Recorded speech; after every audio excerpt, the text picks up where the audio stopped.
Hi guys. Well, I've been hauling sap all day and Chris is boiling. I think it's 1 o'clock in the afternoon. It is t-shirt weather. It's 61 degrees out here. Really insane. Chris has got the sap flowing, both front and back flowing heavy. Very, very good. He's been ladling it in himself as needed, which takes a big burden off me from running in here to help pour. So he's doing that.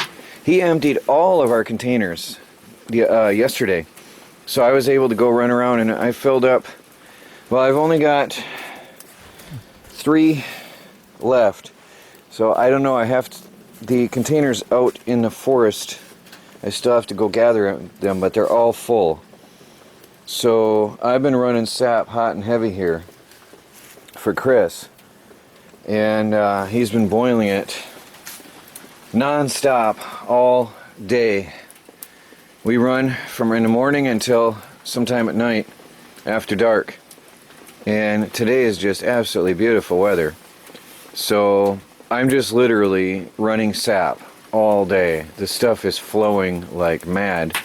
Now, I know a lot of people are asking about where's the final product. Well, I'm sorry, Melanie was taking care of that inside the other day while I was out running around.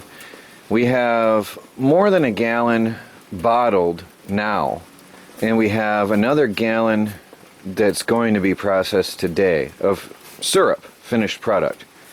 And we're going to have, this is getting pretty dark here, so that's going to be ready to go pretty soon. So we're going to have quite a few gallons of finished product here. So especially today, because we're getting 70 to 140 gallons in a day of raw sap.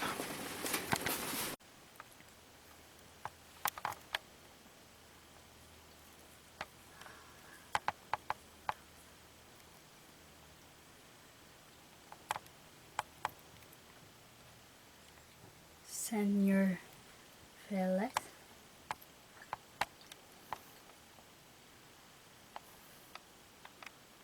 Oh, that's cute. Of course, baby's too ignorant to be loved, aren't you? Huh?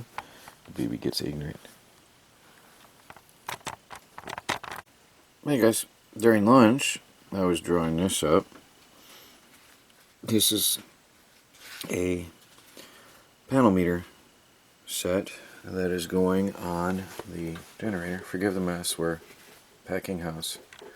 I'm going to go up in the front face of that. And forgive the stuff inside the camera, that's inside the camera. The panel meter is going to sit right up on top.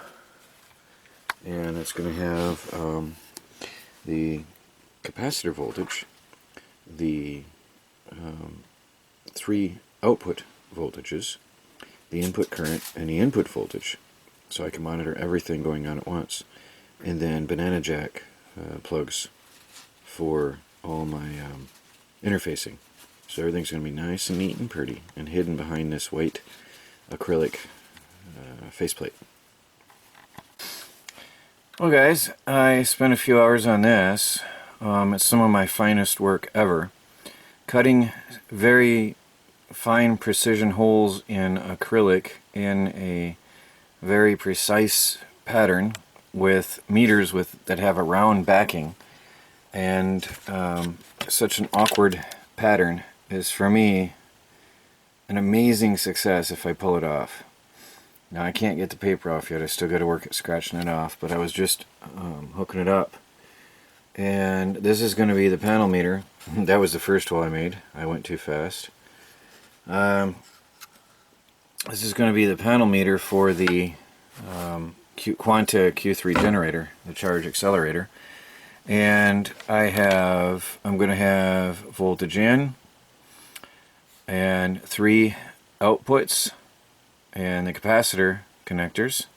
Then I'm going to have volts and amps coming in.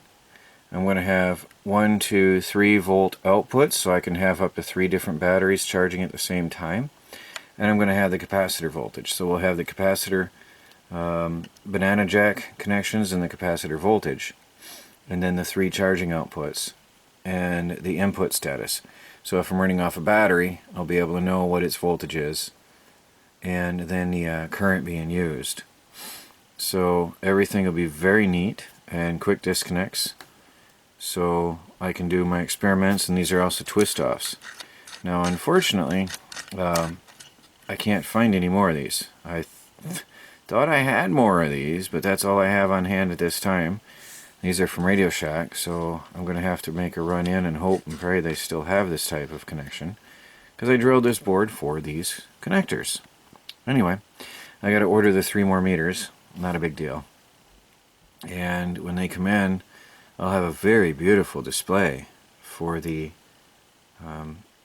generator, which I think it deserves to have a beautiful display.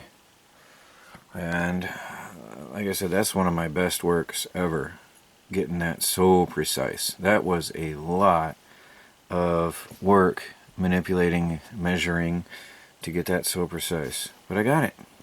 So, well, back out to maple syrup. Of course, it took me quite a few hours, in part because I've been running around doing maple, but now we're done with this, and now it's back to full blast maple. And I gotta go fill up all the containers. All the gallon jugs are overflowing again, and so I've got to gather and harvest what I can and take it all up to Chris for boiling. Hey guys, there is about 1.5 gallons maybe of syrup to be final processed.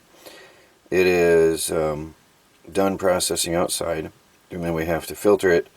Well, we have to boil it, not boil it, we have to heat it up, and then bring it to the final temperature. I think it's 212 degrees, but we'll do that, and we have to filter it and bottle it. And I'll take you outside and show you some that we have done out there. We have a few of these bottles in our cooler and in our fridge dispersed throughout. It's a dark amber color because we cooked it. This is thicker, really good thick syrup. Now we cooked it longer than normal. The only problem is our filter isn't fine enough to filter the sediment out, and so we aren't going to be able to sell this first batches until we get something that's a super fine sediment. And for us, that's fine. That's the niter. It's the minerals and nutrients of the tree settles out into little fine dust-sized particles, and we aren't able to filter that off right now. So we have 2 options. We could let it settle and then take off the syrup from the top after a few days like this is, but these are already bottled and processed and finished. Or we can try to find a better filter. So I'm probably going to buy an actual syrup filter from Michigan. There's a source there that where I get my stuff. So we've got a bunch of these bottles, but this is too dark for sale according to New York State. So it's for our own personal use, but it's so good. It's so really thick. Anyway, our first couple batches are really dark and have the niter in the bottom, so we can't sell it yet. But it's clear. You can see through it. It's clear. The clarity is great once it settles out. It's just we don't have the ability to filter that fine stuff out. So for now, we've got our own batches, but that's really crystal clear. So anyway, everybody was asking where the syrup, or how much syrup we've got. We've got a few gallons already.